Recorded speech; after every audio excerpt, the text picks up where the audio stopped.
Avvaliga Winnie Pooh, keyin esa Peter Pan, endi esa Bambi dahshatli maxluqqa aylandi. O'tgan yili taqdim etilgan Bambi dahshatli o'rmon filmi Puhniverse franshizasining bir qismi bo'lib, oldingi filmlardan ancha ajralib turardi. Horror atmosfera, aktyorlar ijrosi va Bambining grafikasi ancha tabiiy ko'rinadi. Ha, bugun o'sha siz taniydigan kichkina va yoqimtoy Bambi qanday qilib mutant maxluqqa aylanganligi haqida gaplashamiz va film oxirida Bambi aslida o'ldimi yoki tirikmi degan savolga ham javob olasiz. Agar keyingi videoda Peter Pan personajining vahshiy qotilga aylangan versiyasini ham ko'rishni xohlasangiz, kanalga hoziroq obuna bo'lib qo'ying. Agar shu videodan bor yo'g'i 500 ta obunachi kelsa, shu zahotiyoq ushbu videoni ham kanalga yuklayman.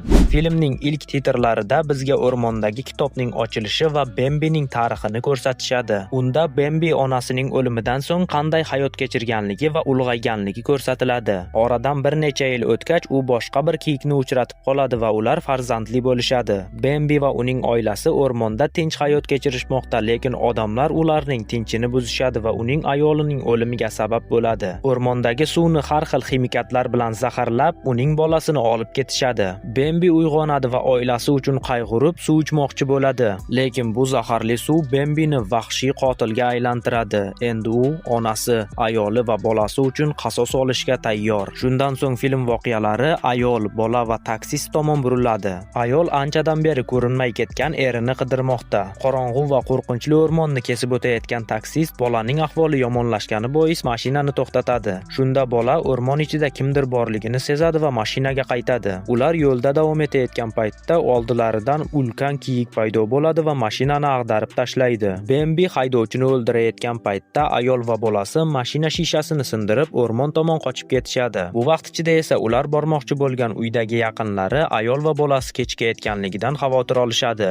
Uydagilar esini yeb qo'ygan deb o'ylaydigan kampir o'rmon tomon chiqib, Bambi deya kiyikning ismini takrorlardi. Kampir xonasiga qaytgach, Bambining rasmlarini chizganligini ko'rishimiz mumkin. Shu payt ayol va uning bolasi Bambi changalidan qochib, uyga arang yetib kelishadi. Ularni ulkan kiyik ta'qib qilganini aytganida ularga hech kim ishonmaydi. Bu payt ichida esa o'rmon ichidagi ovchilar vayron bo'lgan mashinaga duch kelishadi va uni tekshirib chiqadi. Aqldan ozgan kampir o'rmon tomon qo'rquv bilan boqardi. Oradan bir necha daqiqa o'tib esa Bambi uyga bostirib kiradi. Shunda butun oila mashina tomon yugurishadi, lekin Harriet ismli qiz ulgurmaydi va Bambining qurboniga aylanadi. Oila esa qizni tashlab ketishga majbur, lekin Bambi bu bilan chekinmaydi va mashinani ta'qib qiladi. Bu payt ichida esa ovchilar Bambi vayron qilgan uyga yetib keladi va jon taslim qilayotgan qizni ko'rishadi. Ularning boshlig'i qizni yanada qattiqroq azoblab o'ldiradi. Yo'lni daraxt yopib qo'ygan, shuning uchun furgondagilar to'xtashga majbur.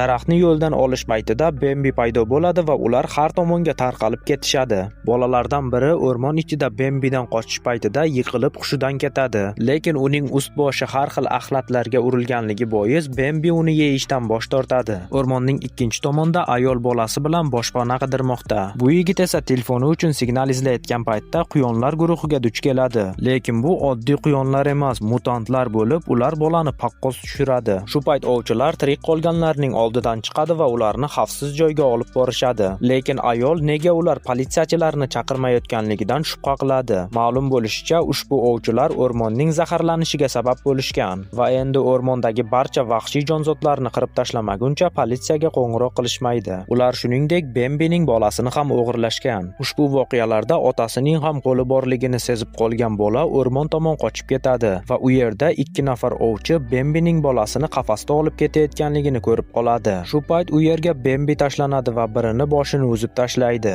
Bola kichkina kiyikni qutqarish uchun uni qafasdan oladi va o'rmon tomon yugurib ketadi. Ma'lum bo'lishicha, Bambiga faqatgina uning bolasi kerak. Shunda ayol unga kichkina kiyikni beradi, lekin Mike tinchgina ketishni xohlamaydi va unga qarata o'q uzadi. Mike'ni aqldan ozgan kampir to'xtatib qoladi, lekin endi kech edi. Orqasidan bir nechta o'q yegan Bambi sekin-asta yerga yiqiladi va halok bo'ladi. Bolasi esa uning tepasida xomush turardi va shu bilan film yakunlanadi. Lekin bu Bambi uchun yakun emas. U U yangi ishlab chiqarilayotgan Puxviors maxluqlar birlashadi nomli filmda Winnie Pux bilan birgalikda qaytadi va odamlarga qarshi urush e'lon qiladi. Hozircha ushbu film haqida hech qanday yangiliklar yo'q. Agar chiqib qolsa, bizning Telegram kanalimiz orqali xabardor bo'lishingiz mumkin. Telegram kanalimiz manzili video ostida. Roligimiz ham o'z nihoyasiga yetdi. Agar yoqqan bo'lsa, albatta like bosib, kanalga ham obuna bo'lib qo'ying. Keyingi videolarda ko'rishguncha sog' bo'ling, salomat bo'ling.